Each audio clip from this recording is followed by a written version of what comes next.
সবাই কেমন আছেন? আশা করি সবাই ভালো আছেন। আজকে আমি বানাবো চিংড়ি ফ্রাই। চিংড়ি ফ্রাই তোমার মুসমুসে আহ, ব্রেড গাম দিয়ে। ব্রেড গামের এই রেসিপিটা দেখেন। চিংড়ি মাছ কিভাবে ফ্রাই করতে হয় ব্রেড গাম দিয়ে। ভিডিওটা যদি ভালো লাগে সবাই শেয়ার করবেন, সাবস্ক্রাইব করে আমার পাশে থাকবেন। ইনশাল্লাহ নেক্সট টাইম আরো ভিডিও দিব। তো এই চিংড়ি ফ্রাই কিভাবে করতে হয়, কিভাবে মশলা দিতে হয়, কিভাবে এগুলো সব প্রসেস আপনাদেরকে দেখাবো। ভিডিওটা ভালো লাগে সবাই শেয়ার করবেন, সাবস্ক্রাইব করে আমার পাশে থাকবেন।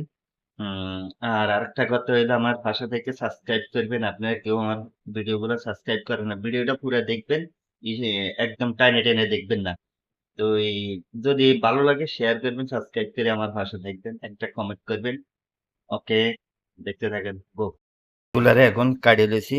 এই দেখেন কিভাবে কাটতে হয়, এভাবে সামান্য সামান্য এটারে সিট করি হালাই, বুঝলেন? একটু একটু করে সামান্য সামান্য কাটে সিধা করিয়ে নেবেন। এখন কি কি উপকরণ দিতে আছি দেখেন। এখন সামান্য সল্ট দিয়ে দিতেছি। এখন দিয়ে দিব সামান্য লেবু। এখন মিক্স করুন। এই মিক্স করি সামান্য 10 মিনিটের জন্য রেখে দিব। এখন দিয়ে দিব আদা। এখন দিয়ে দিব সামান্য সল্ট, আপনাদের স্বাদ মতো আপনারা দিবেন। এখানে দিয়ে দিব এখন গার্লিক পাউডার। সামান্য দিয়ে দিব ফিশ মাছের মশলা, মরিচের গুঁড়া সহ। এখন দিয়ে দিব আহ এটা হলো ম্যাগি পাউডার। এখন সামান্য দিয়ে দিব পাপরিকা পাউডার। এখন এখানে দিয়ে দিব একটা ডিম। এখন সামান্য পানি দিব। আমি কি কি প্রসেসে বানাইতে আছি দেখতে থাকেন। এগুলা সব মিক্স করব। মিক্স করি একটা ডো বানাবো। এ দেখেন ডোটা এইভাবে এতটা পাতলা রাখবেন। এই মাছে ইসা মাছের লাগে সামান্য রসুনের কুচি দিয়ে দিলাম। আমি একলা একলা ভিডিও করি তো এই জন্য আমার একটু সমস্যা হইতেছে। তো আপনারা কিছু মনে করবেন না। তো আমি যে প্রসেস দেখাইছি এই প্রসেসে বানাইবেন সবাই। এখানে আমি ফাঙ্কু লইয়া দিয়েছি। ফাঙ্কু ফাঙ্কু মতলব ব্যারেট গাম। ব্যারেট গাম এখন দেখেন ব্যারেট গাম দিয়ে আমি বানাইতে আছি।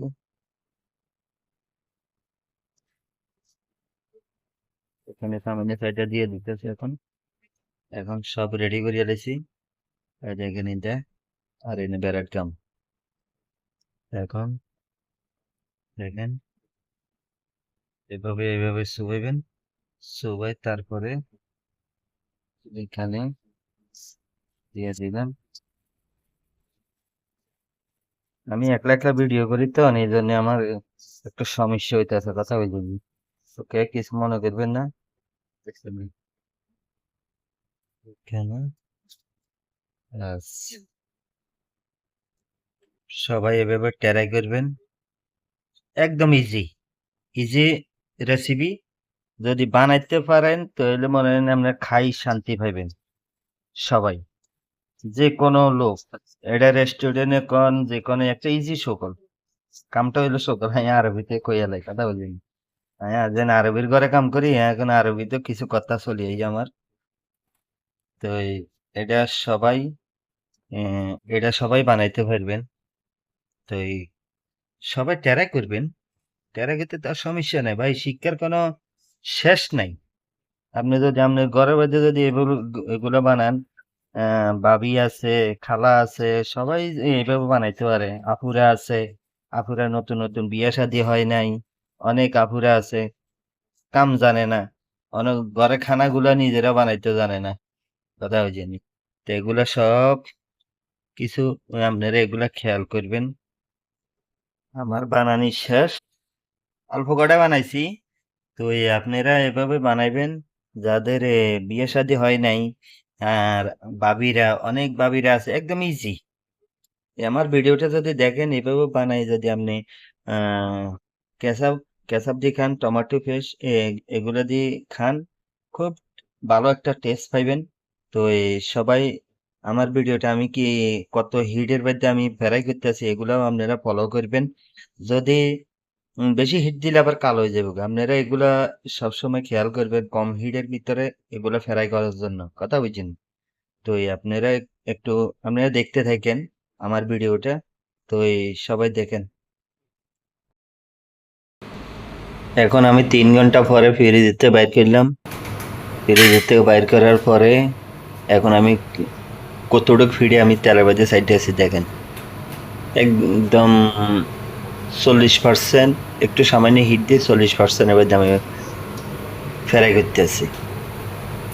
তো আমি কোন প্রসেসে বানাইতে আছি এগুলো ফলো করবেন। ফলো করলে সবাই ঘরে বসে একদম ইজি বানাইতে পারবেন, কোনো টেনশন নাই। আমার রেসিপিগুলো ফলো করেন, ফলো করলে আপনারা দেখতে পারবেন, বুঝতে পারবেন কত ইজি, কিন্তু দেখতে সেরকম সুন্দর। জিনিসগুলা একদম ইজিভাবে বানাইতে পারবেন। কি কি উপকরণ দিছি দেখেন। আমার এখন ফ্রাই হয়ে গেছে গা। আমি এখন ভাই নামালাইতেছি। বাস আপনারা ফলো করেন, ফলো করলে সবাই বানাইতে পারবেন। দেখেন কি কালারটা আছে। এখন আমি ডেকোরেশন করবো। আমার যেন অর্ডার আছে, অর্ডারের জন্য আমি সাইল রেডি করে রেখেছি। মাছ অনেক জাতের মাছ আছে। আমি সব ভিডিও তো আর দিতে পারিনি একসাথে। তো আমি আজকে মাছের যে চিংড়ি ফ্রাই, এটার বলে চিংড়ি ফ্রাই, পাঙ্কো ফ্রাই। তাই আমি কীভাবে ডেকোরেশনটা করতে আছি আপনারা দেখেন। সবাই এগুলার রেসিপি কিন্তু আমার চ্যানেলে আছে। কোন মাছের কি মশলা দিতে হয়, কিভাবে ফ্রাই করতে হয়, এগুলা নেক্সট টাইমে দিব। আমি মশলার রেসিপি দিছি। তো আপনারা ফলো করবেন। যদি ভিডিওগুলো যদি ভালো লাগে সবাই একটু সাবস্ক্রাইব করবেন, একটা করে লাইক দিবেন, আর আমার পাশে থাকবেন, একটা করে কমেন্ট করবেন। তো সবাই দেখতে থাকেন কি কি প্রসেস আমি বানাই ডেকোরেশনটা করতেছি। এগুলা কাতার শেখের খানা। এটা এনে সাপি আছে, সানাত আছে। এটা কানাত কয়, কানাত। কানাত, সাপি, জেস, কুফার। এগুলা আমি মশলা দিয়ে 1-2 ঘন্টার মতো রেখে দিছি। রাখার পরে তারপরে এটা আমার ফ্রাই করছি। এখানে মশলা, মাছের একটা মশলা বানাইতে হয়। মশলাটা উপরে দিলে সেরকম একটা টেস্ট লাগে। তো এগুলার রেসিপি আমার নাই চ্যানেলে। সবগুলো তো আর দিতে পারি না। কেউ লাইক করে না, কমেন্টও করে না, আমার ভিডিওগুলো দেখে না পুরাটা। যদি পুরাটা ভিডিও দেখতেন, আমার পাশে থাকতেন, তো এনে আমি সব জিনিস একটা ইজি ভাবে আপনাদেরকে, মনে একটা আনন্দ লাগে। আমার ভিডিওগুলো সবাই দেখে। ভালো হইলে তো ভালো, আর খারাপ হইলে আপনারা বলবেন এটা এমনে করো, এটা এমনে করো। আমার একটু বুঝাই বললে কমেন্ট মাধ্যমে, না আমার ইমো নাম্বার দেওয়া আছে। তো সবাই আমার চ্যানেলের মাধ্যমে ঢুকলে আমার ইমো নাম্বার পাইবেন। তো ইমো নাম্বার পাইলে ইমোতে কল দিতে পারেন। তো এই দেখেন আমি এখন চিংড়ি পাঙ্কু দিয়ে দিতেছি। এখন চিংড়ি ফ্রাই। তো সবাই আমার ভিডিওটা সবাই একটু দেখবেন। যদি ভিডিওটা যদি ভালো লাগে সবাই শেয়ার করবেন, সাবস্ক্রাইব করে আমার পাশে থাকবেন। ভাই আমার ওয়াচ টাইমটা এখনো পূর্ণ হইতেছে না। আমি অনেক ভিডিও দিছি ভাই, এখন আমার সাবস্ক্রাইবারও হইতেছে না। তো সবাই একটু সাবস্ক্রাইব করবেন, আমার ভিডিওটা টেনে টেনে দেখবেন না। তো সবাই ভিডিওটা দেখবেন, ভালো লাগলে একটা লাইক দিবেন, কমেন্ট করবেন। ভাই অনেক কষ্ট একটা ভিডিও বানাইতে, একটা অনেক কষ্ট। তো আশা করি সবাই যদি একটু উপকৃত হন, তো আপনাদের এটাই একটা সার্থকতা। তো সবাই ভালো থাকবেন, এটাই আপনাদের কাছে, সবার কাছে আশা। সবাই আমার ভিডিওগুলো সাবস্ক্রাইব করবেন, ভিডিওগুলো পুরো দেখবেন যদি ভালো লাগে। তো ওকে সবাই।